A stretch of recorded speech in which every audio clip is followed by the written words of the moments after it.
ecological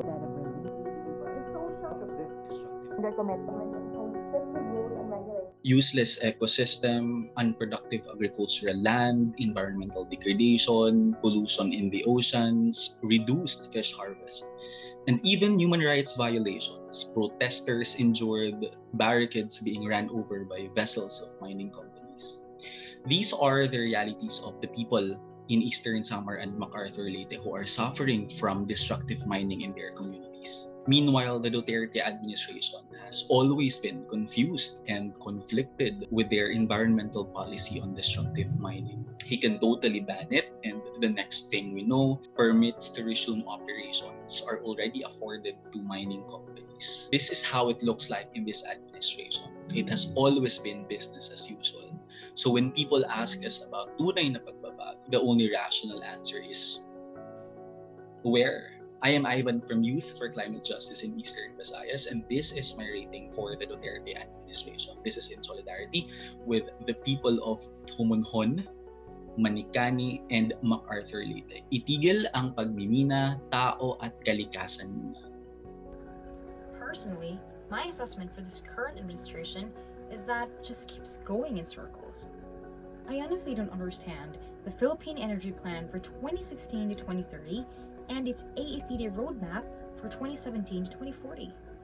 Perhaps that's why we really can't move on to sustainability, because variable renewable energy is allotted 10% only, and AFET's medium term for 2019 to 2022 is mainly for planning.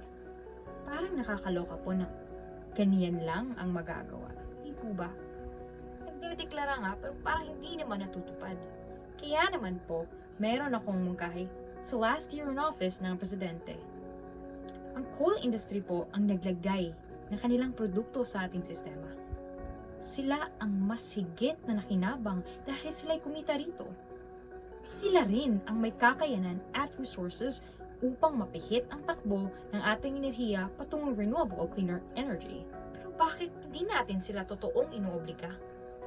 The answer to this question is the action that should be focused on the energy sector. It's already 2021, and we keep burning our planet, our home, because climate crisis doesn't sleep. Thus, we need concrete actions. I'm Evan Ray Bilpar of STEP Philippines, and this is my rating for the Duterte's administration. Agroecology has always been the alternative for the capitalistic approach of the agricultural industry. The use of the indigenous techniques to heal the soil instead of destroying it with chemicals, from pesticides and unnatural fertilizers.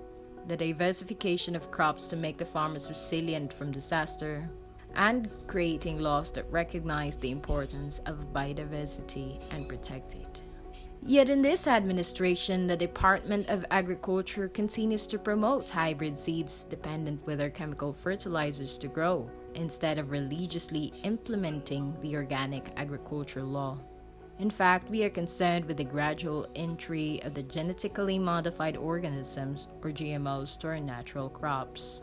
Massive monocropping surged for the past years, and the conversion of land use from agricultural to commercial use. The liberalization of our rice industry through the rice tariffication law. We are an agricultural country, and agriculture is our primary source of income. That's why we call on to repeal the rice tariffication law, which worsened the situation of our local farmers.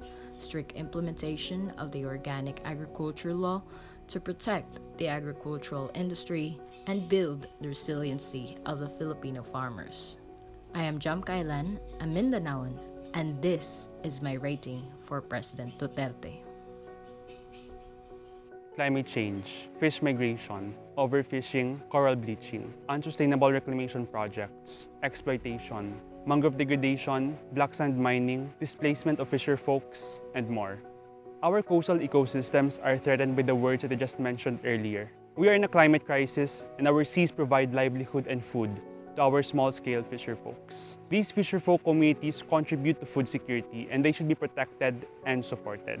We all depend on the ecological and socio-economic services provided by our coastal habitats like coral reefs, seagrasses, and mangrove forests. Our current administration should continue to protect our coastal habitats because the Philippines is among the centers of marine biodiversity in the world. No to Aerotropolis project in Bulacan. No to reclamation projects in Dumaguete City. No to black sand mining in Negros Occidental. Save our seas, protect our fisher folks, and save Manila Bay. This is Tabi from Mangrove Matters PH, and this is my rating for Duterte. This administration is just pure of words, but lacks accountability, efforts, and action in addressing different issues that our country is facing. I must say that we Filipinos are not Duterte, which means instead of having a good governance, we receive a poor governance. We are covered by fear. Human rights are being violated and being ignored. The social injustice has worsened. This administration doesn't give enough to recognize and to take an action to climate and environmental issues and lack of COVID-19 response. In the last term of Duterte, he must prioritize standing for our country. He should prioritize responding and not giving false solution to the pandemic and crisis that our country is facing. In his last term, he must recognize human rights, climate justice, social justice, and declare a climate emergency in our country. I hope that he shall stand for his nation in his last term and take accountability. Phase out coal plants in our country and transition to renewable energy. Save our fisher folks. Save Manila Bay. I am Joshua Magracia, a youth from Young Bataeños for Environmental Advocacy Network, and this is my reaction for Duterte.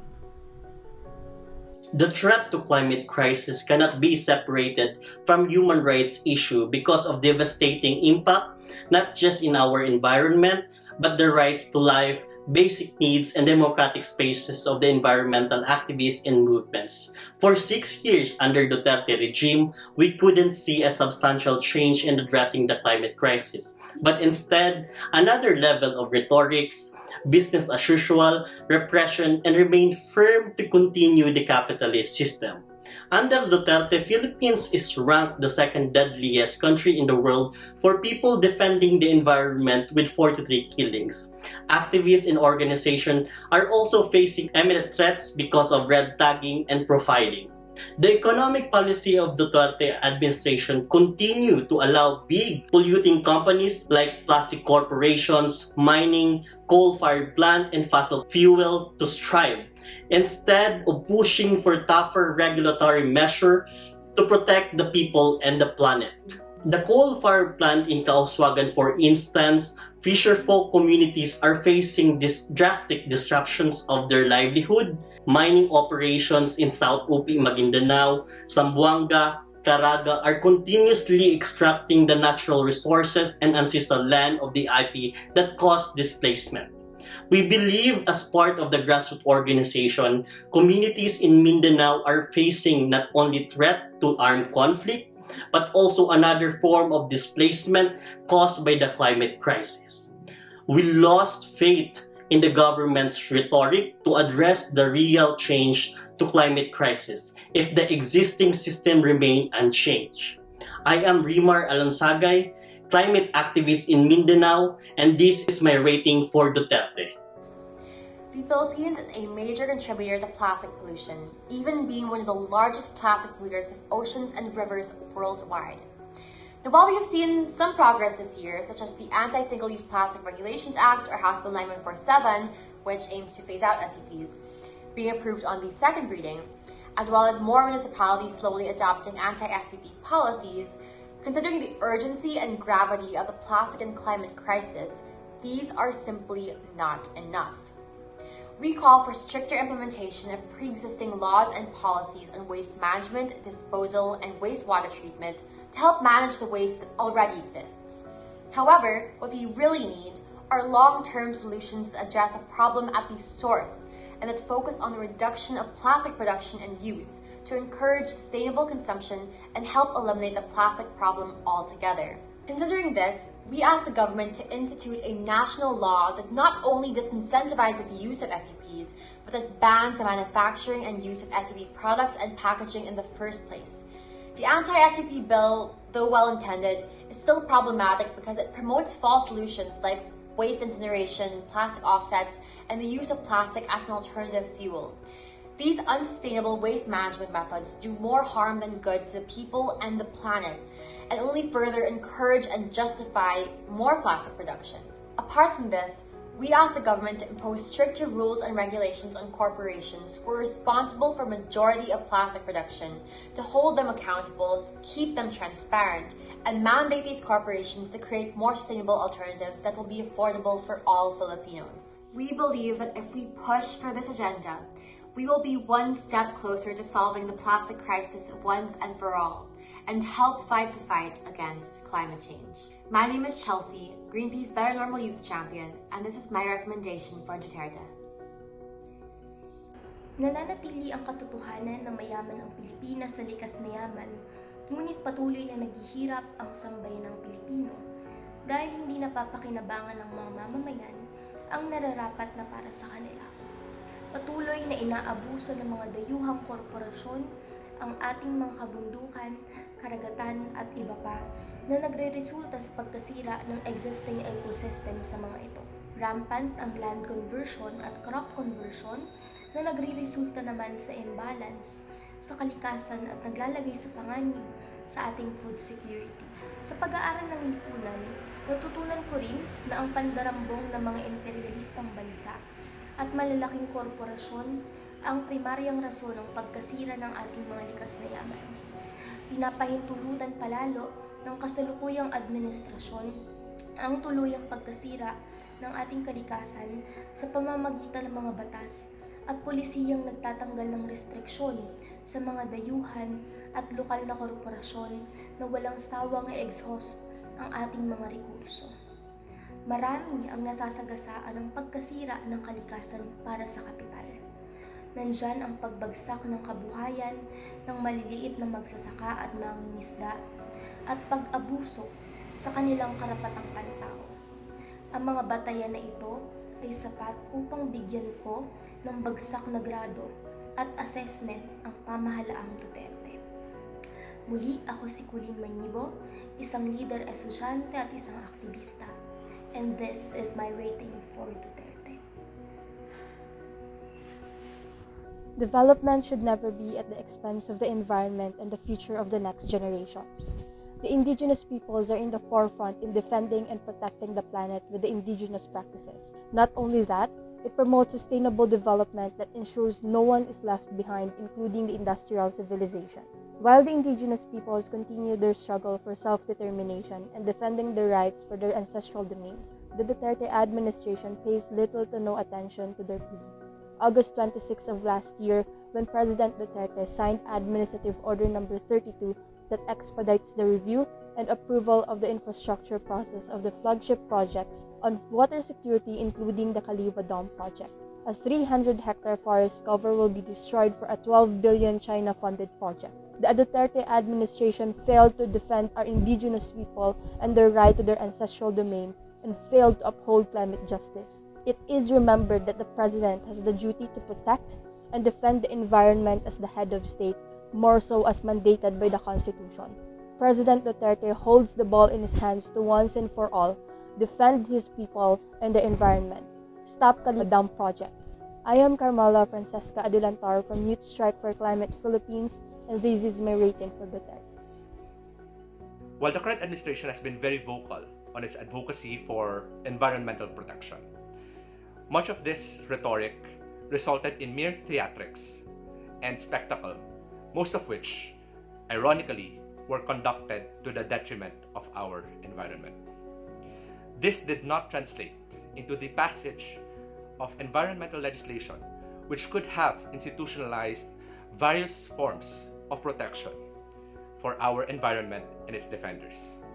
Pertinent measures on environmental protection, biodiversity, etc., such as the National Land Use Bill, Sustainable Forest Management Bill, Indigenous Communities, Conserved Territories and Areas Bill, Alternative Minerals Management Bill, and Anti-Single-Use Plastic Bill, among others, have yet to be passed. The Human Rights Defenders Protection Bill, which would cover environmental defenders and land rights advocates, has yet to be passed. The current administration's final year in office will not only test the political will of the president, but also his commitment to the environment. Nonetheless, regardless, our call will remain the same until the very end. When the world is on fire, we cannot wait for another day.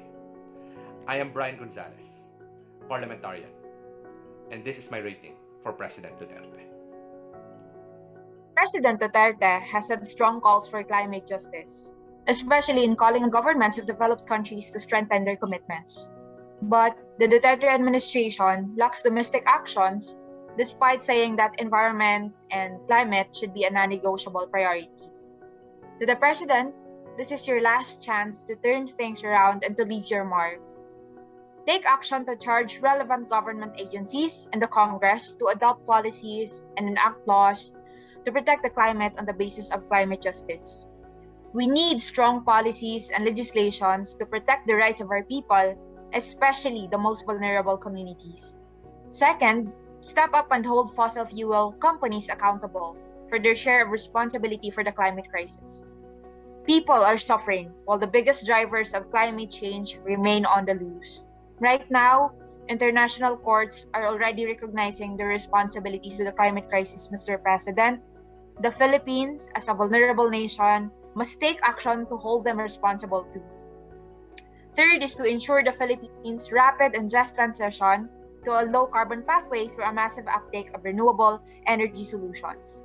We need energy sources that are accessible, affordable, and available to all Filipinos and which do not harm human health. And lastly, pay attention to ensure a coherent whole-of-government and whole-of-society approach to strengthen climate response, because this is an urgent matter that needs urgent action and attention, especially from you. Please, listen to the youth, listen to the Filipinos.